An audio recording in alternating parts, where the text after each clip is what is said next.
시작이고 예수님이 가운데시고 예수님의 결론입니다.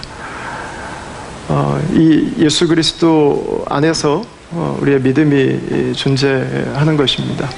오늘 창세기 우리가 읽은 22장 말씀은 독특한 사건입니다. 아버지가 아들을 하나님께 드리려고 하는 이 그림은 우리에게 굉장히 낯설고 생소한 모습입니다. 거기에 칼을 내리치려고 하는 그 순간에 하나님께서 준비해 두신 순양을 대신 아들을 대신해서 번제로 드리도록 인도하시는 이 그림을 우리가 대하고 있습니다. 저는 아브라함이 이 사건을 경험하면서 두 가지는 분명히 느꼈을 것 같아요. 두 가지.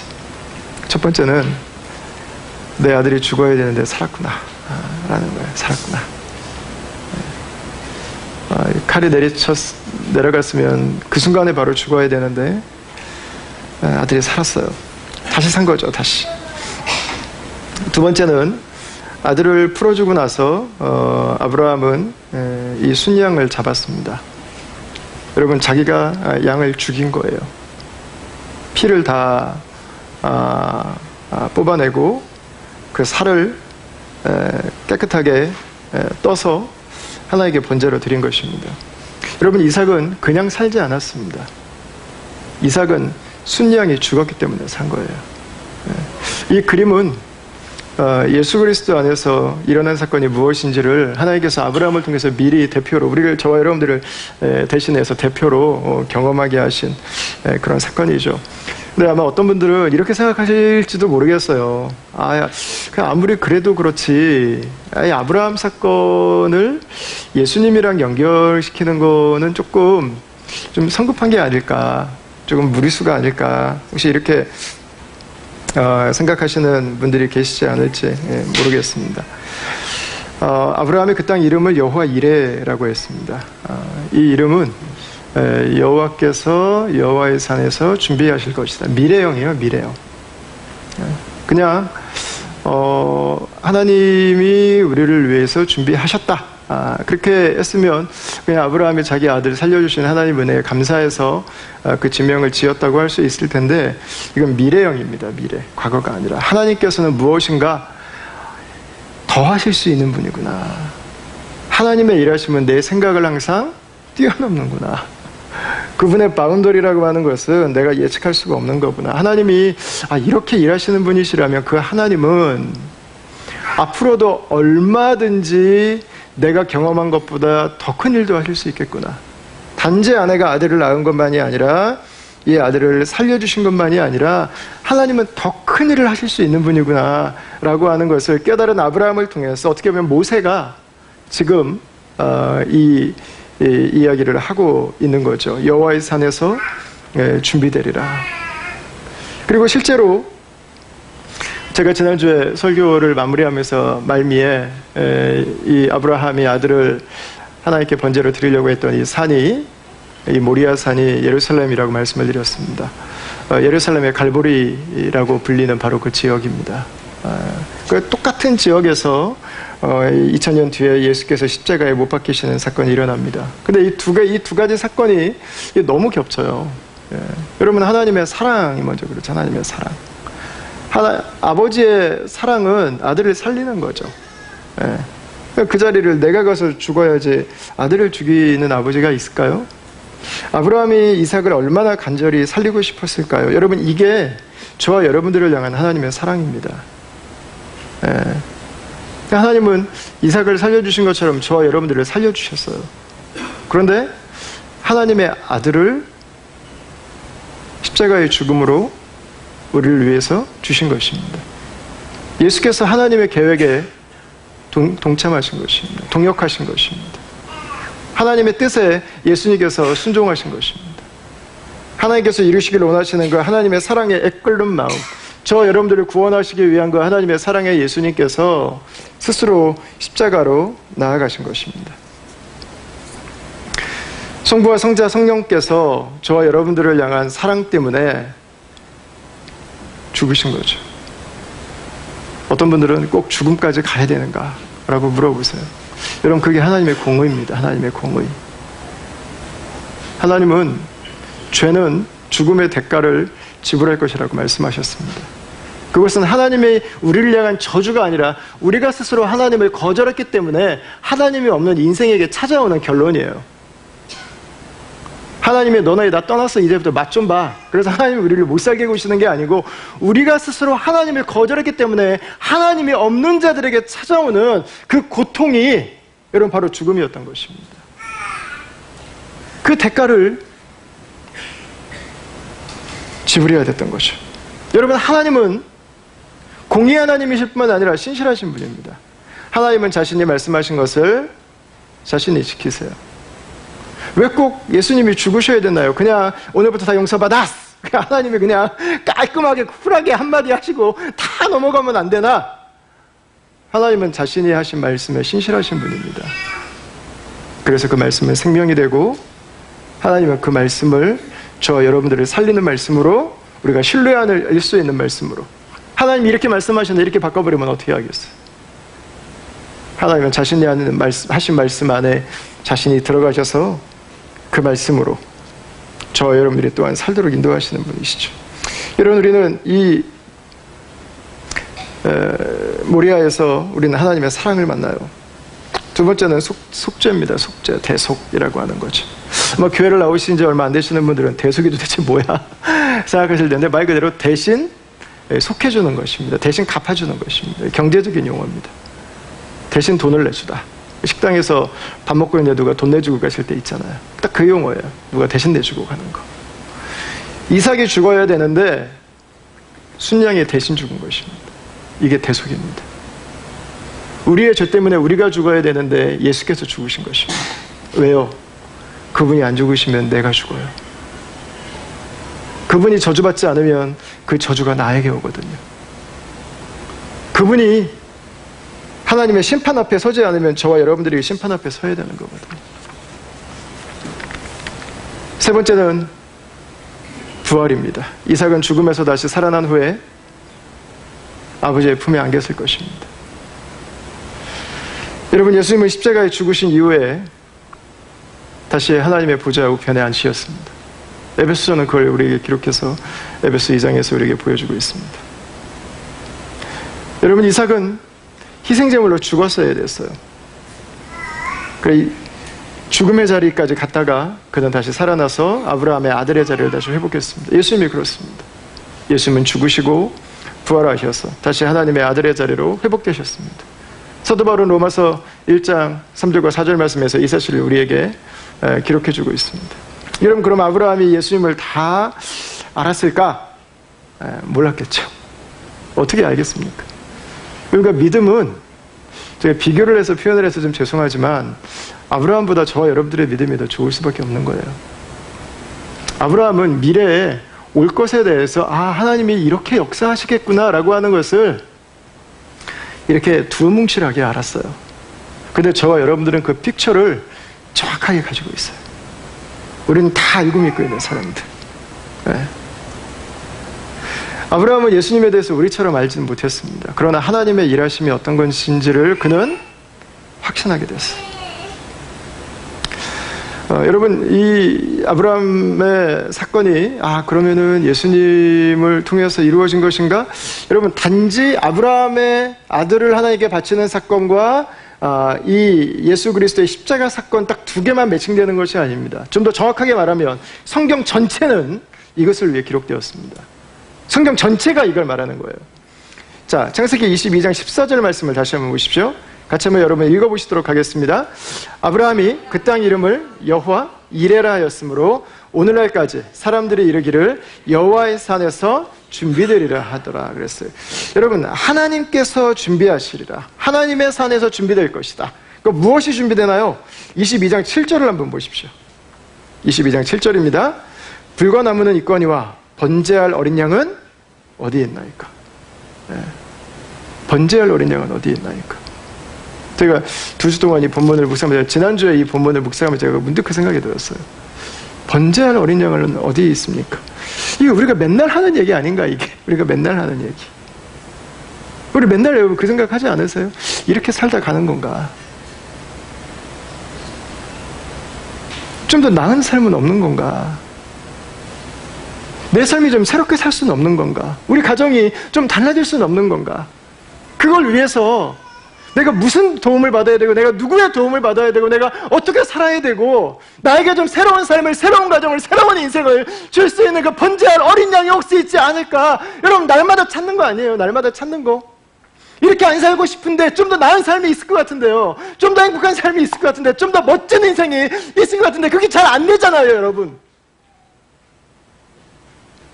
왜 여기서 무너지고 싶지 않은데 나는 왜 이 포인트만 오면 왜 계속해서 무너지는지 말이죠. 이제 그 상처를 좀 딛고 일어나고 싶은데 왜 과거는 계속해서 내 발목을 붙들고 있는지 말이죠.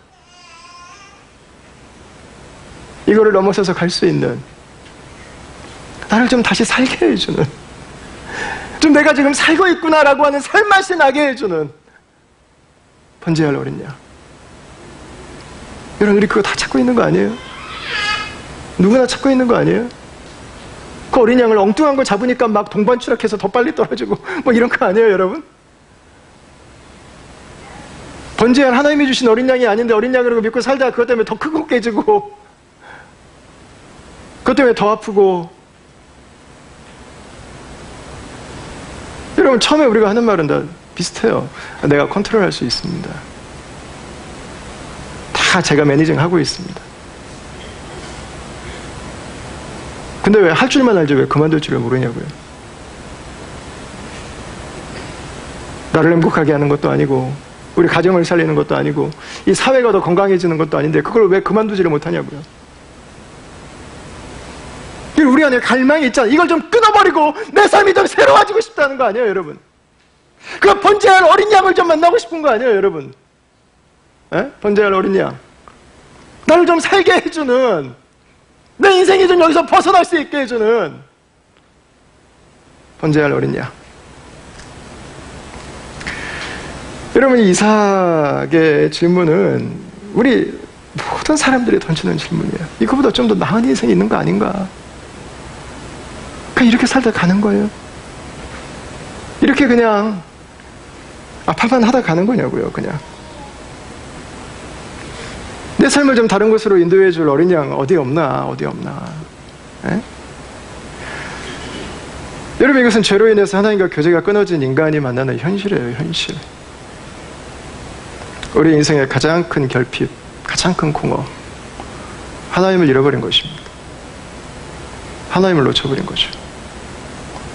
그걸 사회에서는, 세상에서는 자꾸 이거 가지면 행복하고, 저 자리 가면 당신이 만족할 수 있고, 에? 계속 이것저것 막 블링블링 반짝반짝 예쁘게 멋있게 뭐 해가지고 다 꾸며내는 거예요. 다 꾸며내는 거. 요즘에는 없어졌는데, 예전에 그 호주 프로그램 중에 한 사람을 완전히 totally different 그 메이크업을 해주는 프로그램이 있었습니다. 그 성형수술부터 시작해가지고요, 헤어 디자이너, 패션 스타일리스트까지 다 붙여가지고 한 사람을 아주 새로운 사람으로 만들어주는 프로그램이 있었어요. 근데 제가 나중에 그 프로그램에 대한 그 비평하는 글을 읽어봤는데, 거기 나오면 정말 마지막에 사람 변화된 거 보면 정말 깜짝 놀라요. 도무지 이 사람이 이 사람이라고 믿기지가 않아요. 근데 95%가 다시 옛날로 돌아간대요. 그 헤어 디자이너가 맨날 내 집에 상주하지 않거든요.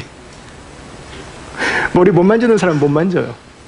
옷 못 입는 사람은 못 입는다고요. 헤어 스타일리스트 내가 항상 옆에 두고 살지 못하거든요, 여러분.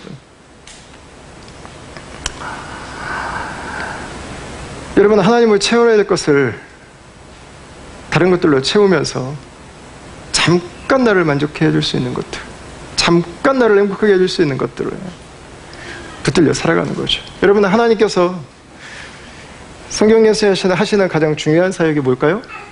어린 양을 준비하시는 겁니다. 인간이 범죄하고 나서 수치심과 추위 가운데 있을 때 하나님이 하신 첫 번째 일은 어린 양을 준비하셔서 그들을 가죽옷을 입혀주신 거였습니다. 이스라엘 백성들이 광야에서 방황하고 있을 때 하나님은 그들을, 광야에 버려진 것 같은 그들을 신부로, 아내로 삼아주셨어요. 죄인과 거룩하신 하나님이 어떻게 갇히시네요. 그래서 이 죄인인 신부 이스라엘이 하나님께 나올 수 있도록 하나님이 허락해 주신 게 뭐였어요? 어린 양으로 하나님께 제사를 드리는 거였어요. 죄사함을 받도록 하는 것. 그래서 그 거룩하신 하나님과 죄인인 인간이 함께 동행하며 살아가는 삶이 시작된 것입니다. 여러분, 그리고 아브라함에게 수작을 준비하신 가 하나님은 이 산에서 준비하실 것을 준비해 주세요. 역대하 3장 1절 말씀을 같이 한번 보실까요? 역대하 3장 1절 다 같이 한번 읽겠습니다.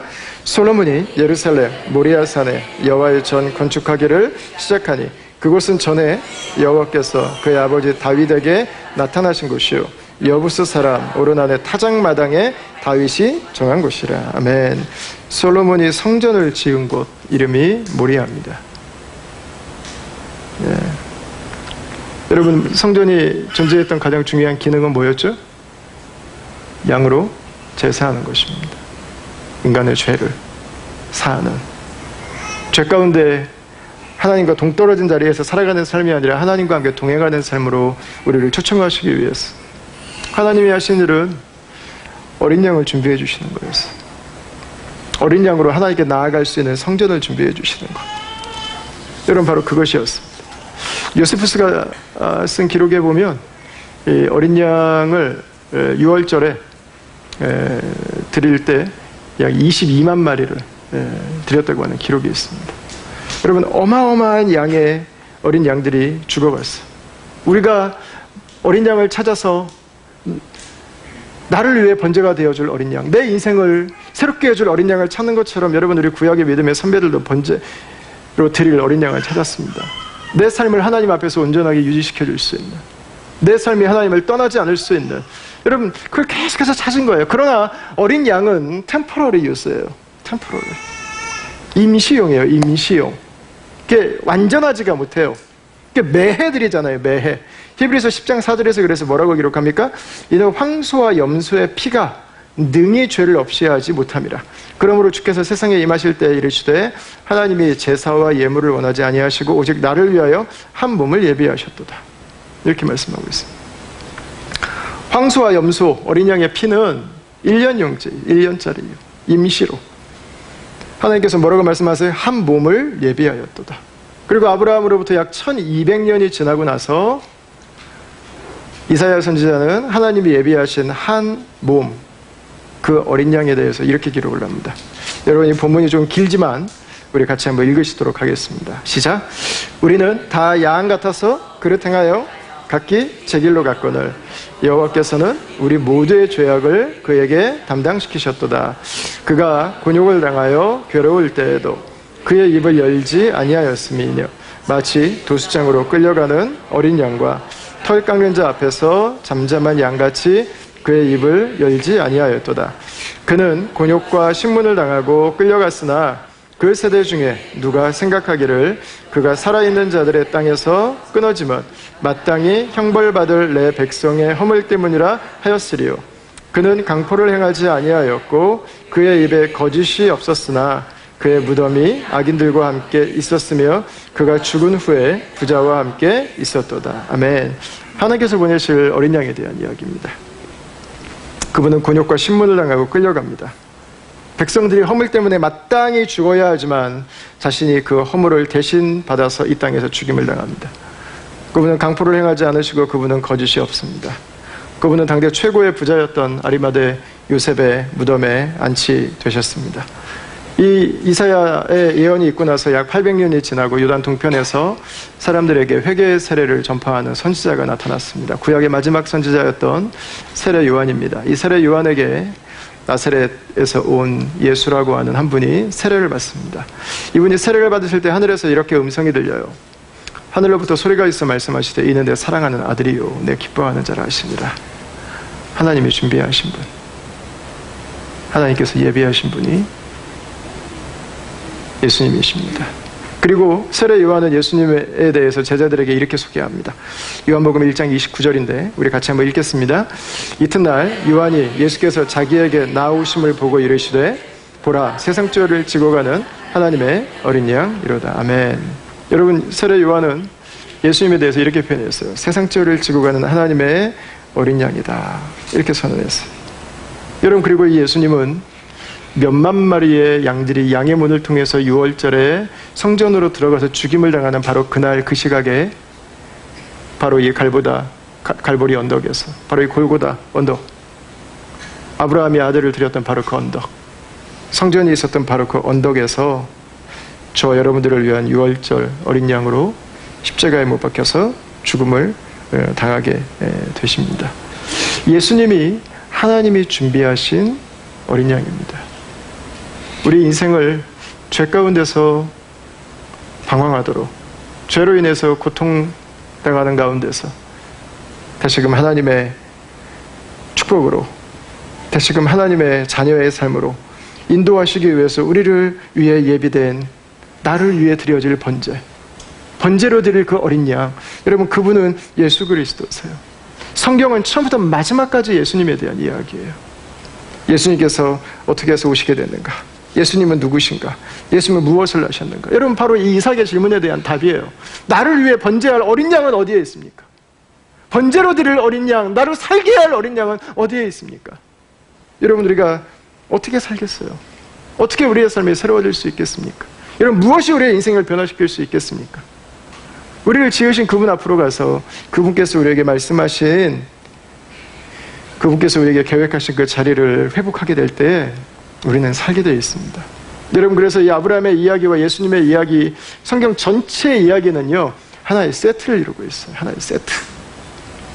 놀라운 것은 예수님도 이 아브라함에 대해서 이야기를 하신다는 거예요. 창세기 22장이 아브라함에 대해서. 자, 요한복음 8장을 한번 보시죠. 요한복음 8장 56절입니다. 예수님이 아브라함에 대해서 이렇게 말씀하세요. 너희 조상 아브라함은 나의 때 볼 것을 즐거워하다가 보고 기뻐하였느니라 그랬어요. 아브라함은 예수님 때 일어날 그 일을 미리 보았다는 것입니다.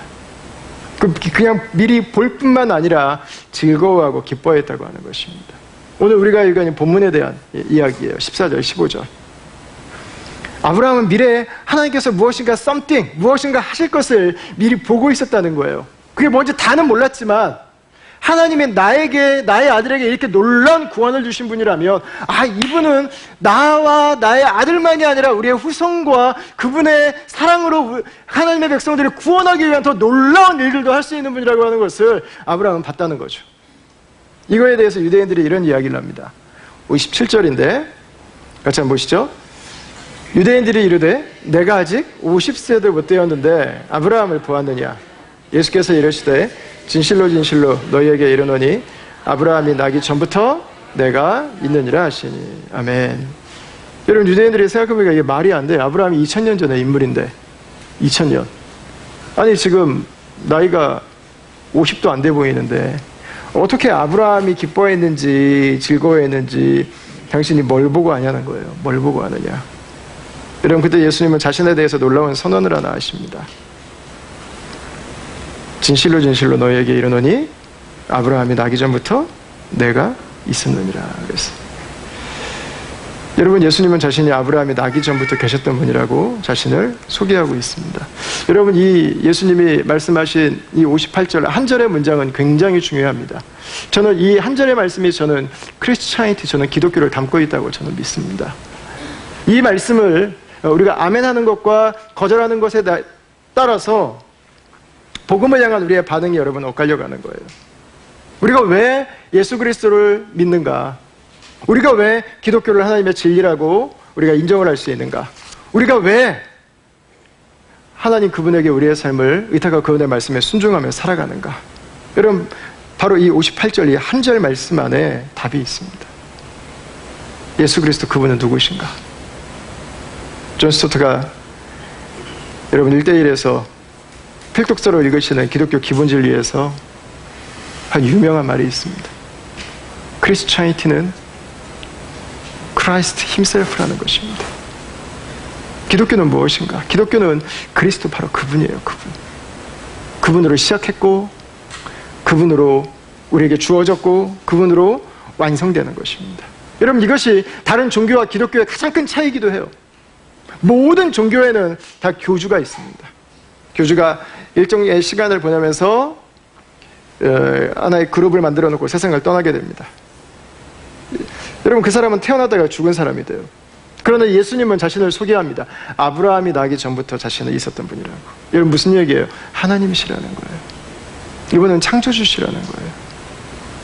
우리가 예수 그리스도를 믿는 것은 하나님께서 이 세상을 만드신 그 의미, 그 목적, 그분이 이 세상을 어떻게 다스려 가시는지 그 리얼리티를 보고 있는 거예요. 하나님이 이 역사를 무엇이라고 말씀하시는지를 우리는 지금 그 실체를 깨닫고 있는 것입니다. 그게 기독교예요. 그게 기독교. 예수님은 이 세상을 창조하실 때 함께 계셨고 이 세상을 구원하실 하나님의 계획에 처음부터 동참하셨습니다. 이것에 대해서 요한은 이렇게 기록합니다. 요한복음 1장입니다. 태초에 말씀이 계시니라. 이 말씀이 하나님과 함께 계셨으니 이 말씀은 곧 하나님이시니라. 그가 태초에 하나님과 함께 계셨고 말씀이 그로 말미암아 지은 바 되었으니 지은 것이 하나도 그가 없이는 된 것이 없느니라. 여러분, 두 번째, 모든 종교는 인간들이 신을 찾고 인간들이 구원을 찾습니다. 우리가 하나님께 가서 구원을 얻기 위해서 노력을 하는 것으로 구성이 됩니다. 여러분, 그러나 성경은 죄로 말미암아서 우리가 하나님의 영광에 이를 수 없다고 말해요. 우리가 하나님께 나아갈 수가 없어요. 죄인인 인간이 거룩하신 하나님께 나아갈 수가 없어요. 사람들이 종교라는 이름으로 하나님께 나아가기 위해서 여러 가지 행위를 하고 여러 가지 의식을 행하지만 여러분, 그것들로 우리가 하나님께 나아갈 수 있는 것은 아닙니다. 진리는 다른 곳에 있습니다. 하나님의 사람에 대해서 이 땅에 오신 것입니다. 요한복음 1장 14절에 말씀이 육신이 되어 우리 가운데 거하시네 기록하고 있어요.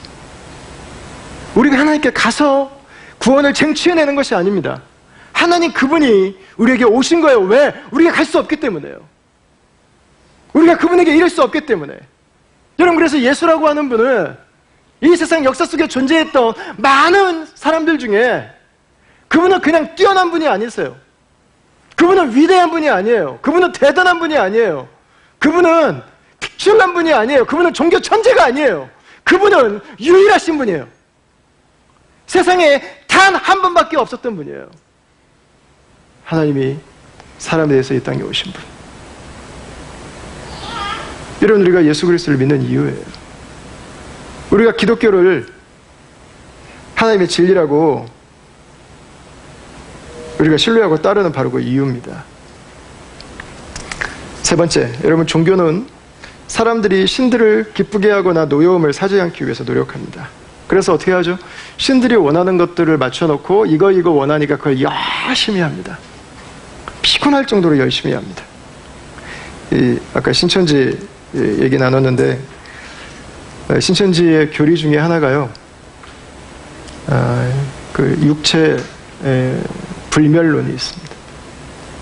불멸한다는 거예요. 총회장님 80대 되셔가지고 지금 떠나시려면 얼마 안 남아가지고 그 다음에는 뭐라고 말할지 모르겠어요.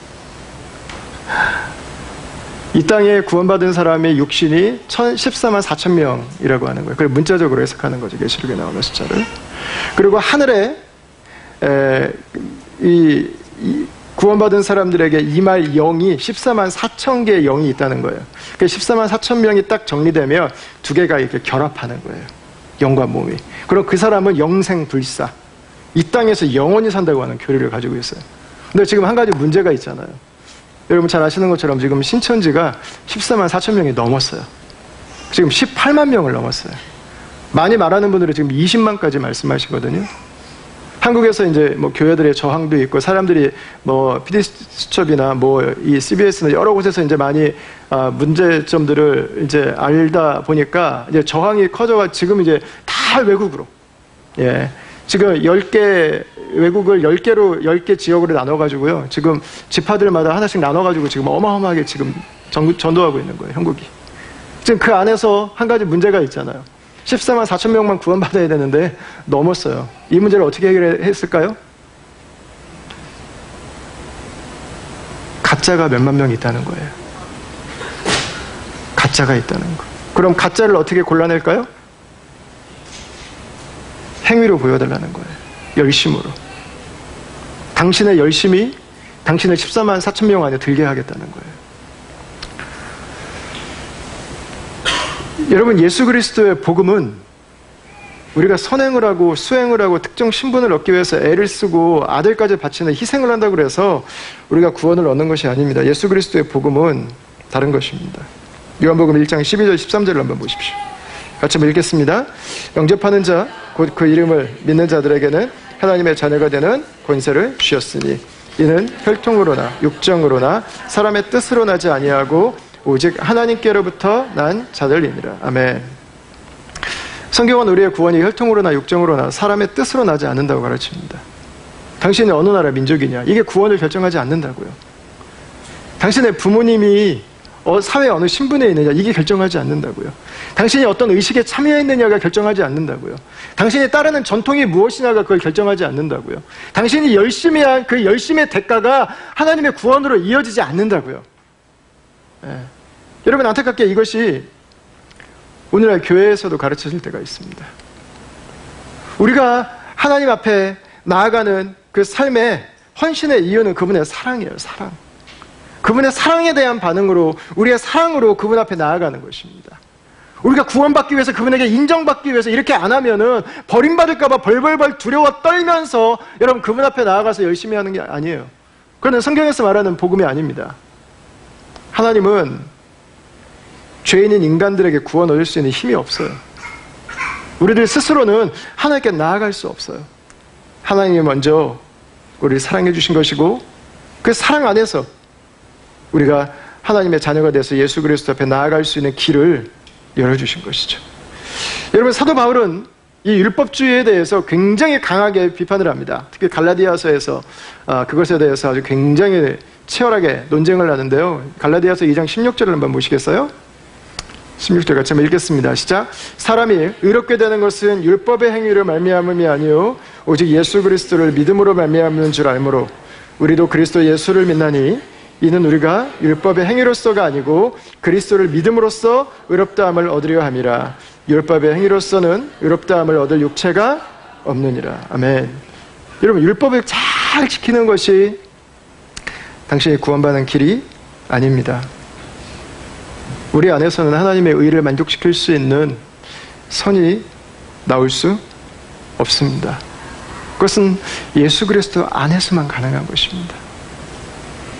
여러분, 세상에서 방황하던, 세상에서 좀 다른 인생, 좀 나은 인생, 변화된 인생을 찾는 사람들에게 나를 다른 인생으로 인도해 줄, 나를 위해 번제로 드릴 어린 양이 예수 그리스도셨던 것처럼, 여러분, 놀랍게도 교회 안에서도 우리는 거짓 복음을 만날 수 있어요. 여러분, 율법이 우리 어린 양이 아닙니다. 예수 그리스도만이 우리를 하나님께로 인도해 주시는 어린 양이신 것입니다. 자, 여러분, 그러면 우리가 구원받은 이후 우리가 예수님을 믿었습니다. 그럼 이제 그때는 어떻게 살면 될까요? 이제 율법은 필요 없어질까요? 여러분, 율법은 좋은 것입니다. 율법이 우리의 구원의 도구가 되어버릴 때 율법주의는 성경적이지 않습니다. 그래서 율법주의는 나쁜 거예요. 율법주의. 율법으로 구원받는다고 말하는 것을 가르치는 것은 전혀 성경적이지 않습니다. 그것은. 그러나 율법은 구원받은 이후에 좋은 것입니다. 하나님께 나아가기 위해서는 율법이 필요해요. 좋은 습관을 만들어내야 돼요. 여러분, 사랑하는 사람들은 만나는 시간이 레귤러하게 정해져 있습니다. 여러분들이 만약에 부모님이 호주에 살고 계신다면, 여러분들이 부모님을 사랑하고 존경한다면 한 달에 한 번이나 2주에 한 번이나 그 부모님을 아마 찾아뵙고 그분과 교제하는 것을 멈추지 않을 거예요. 그게 정상 아닐까요? 그죠? 시간 될 때 갈게요. 안 가겠다는 말이랑 별로 다르지 않아요. 시간이 언제 날지 몰라요. 여러분, 중요한 만남은 정해놓고 하는 거예요. 저는 제가 훈련 사역을 저녁에 한 4-5개씩 할 때는 아이들이랑 같이 밥 먹을 시간이 별로 없으니까 제가 아이들을 세메스터마다 하루씩 학교를 안 보냈어요. 그래서 아이들하고 하루씩 돌아가면서 저랑 같이 뭐 영화도 보고 뭐 블루마운틴도 갔다 오고 뭐 저 루나파크도 가고 이렇게 놀러 다녔는데, 그걸 두고 한 분이 저에게 말씀하시더라고요. 그거 애 그래도 학교 생활 루틴을 깨는 건데 그럼 그거 어떻게 하냐고. 아빠랑 만날 시간이 없는데 어떻게 하겠어요? 만날 시간이 없는데. 그러니까 루틴을 만들었어요. 여러분, 그렇게 해서라도 만나야 되는 거 아니에요? 정말 사랑하는 사람이라면. 부부가 맨날 붙어있다고 여러분 관계가 더 친밀해져요? 그렇지 않아요. 함께 마음을 나눌 수 있는 그 시간들을 일주일에 한 번이면 한 번, 두 번이면 두 번을 여러분 정기적으로 레귤러하게 만들어놔야죠. 여러분, 만약에 어떤 사람들이 그걸 보고 율법적이라고 할 수 있어요. 무슨 아내인데 맨날 대화하면 되지 그걸 정해놓을 수 있냐고. 여러분, 맨날 할 수 있는 거는요, 맨날 할 수 있는 기회도 되지만 바꿔서 말하면 단 한 번도 안 할 수 있는 이유도 되는 거예요. 이런 우리가 예수 그리스도를 말미암아서 하나님 구원받은 하나님 백성이 되었습니다. 이제 어떻게 살아요? 우리가 잘 살면 되나요? 이제 구원받았으니까 이제는 원하는 대로 살면 되겠습니까?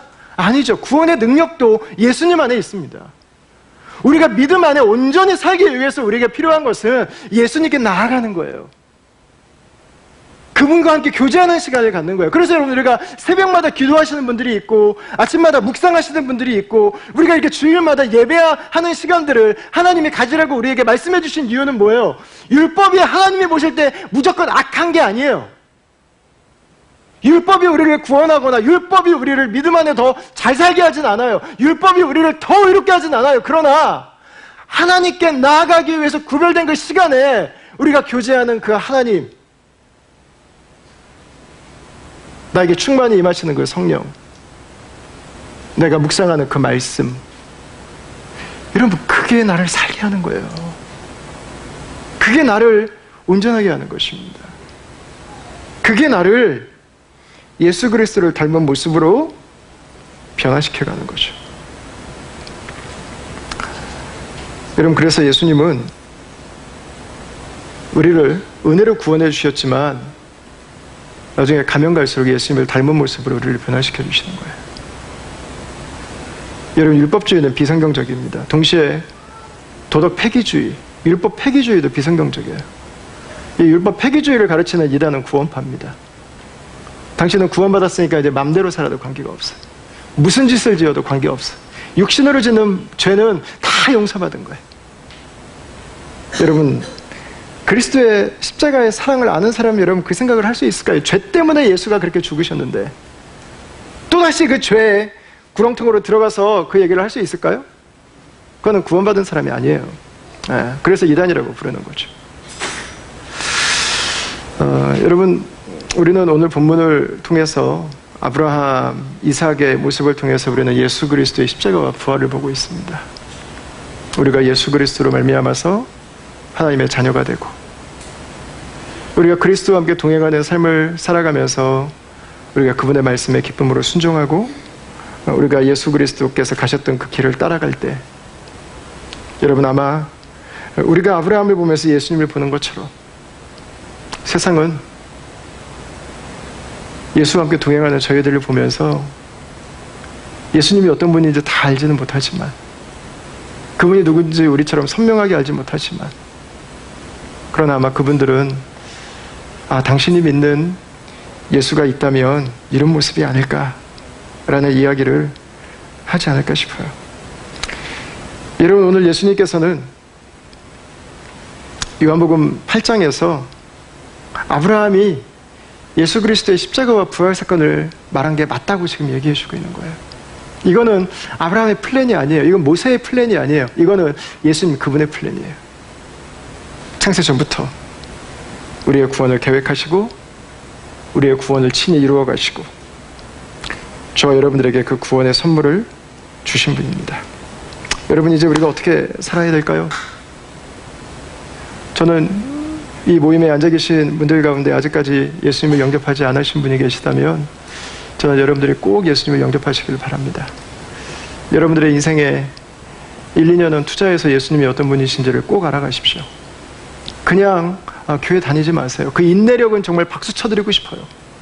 예수님을 믿지 않는데 교회 와서 이 1시간 반이라는 이 긴 시간을 버티고 앉아있는 인내력은 정말 대단한 힘이에요. 그건 정말 우리가 그분은 뭘 해도 잘하실 수 있는 분이야. 제가 볼 때 실패하지 않으실 거예요, 아마. 여러분, 그러나 예수 그리스도를 여러분들이 만약에 만나지 못하신다면 그 인내는 정말 안타까운 투자가 돼요. 여러분들의 인생을 투자해서 여러분 예수님을 만나십시오. 내 인생을 새롭게 해줄, 나를 위해 번제할 수 있는 어린 양은 어디 있습니까? 그런 고민을 가지고 계시다면 여러분 예수님을 만나십시오. 내가 이걸 더해야 하나님께서 내 구원을 확신해 주시는 거 아닐까? 내가 이걸 더해야 하나님께 사랑받고 내가 인정받는 게 아닐까? 여러분 예수님을 믿으십시오. 자신을 볶으면서 예수님 믿지 마세요. 진리를 알지니 진리가 너희를 자유케 하리라. 예수님은 먼저 우리에게 사랑을 주시고 자유를 주신 분이세요.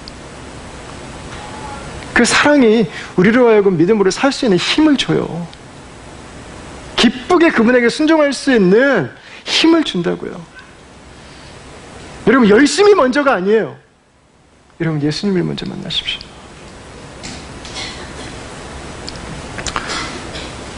여러분 두 번째는 예수님으로 사는 것입니다. 그분과 함께 동행하며 살아가는 것. 우리가 그분과 함께 동행하며 그분의 말씀을 신뢰하고 우리가 그분의 말씀에 순종하게 됩니다. 여러분 이 말씀의 원 저자는 세상의 창조주이십니다. 세상의 역사를 이끌어 가시는 분입니다. 십자가가 그 중심에 있습니다. 그리고 그분은 다시 오실 분입니다. 저와 여러분들의 삶이 아브라함을 통해서 예수 그리스도를 본 것처럼 여러분 이제는 말씀 안에 살아가면서 우리가 예수 그리스도를 만난 것처럼 또한 저와 여러분들의 삶이 다시 오실 주님을 이 세상 가운데 증거하고 저와 여러분들이 그분을 다시 보기 원하는 여러분 그 작은 예수로 한 주간도 우리를 살게 하신 그 삶의 자리들을 기쁨으로 감당해 나가는 그분의 승리 안에 머무는 그분의 성령으로 충만함을 입는 여러분 한 주의 삶이 될 수 있기를 주의 이름으로 축원합니다.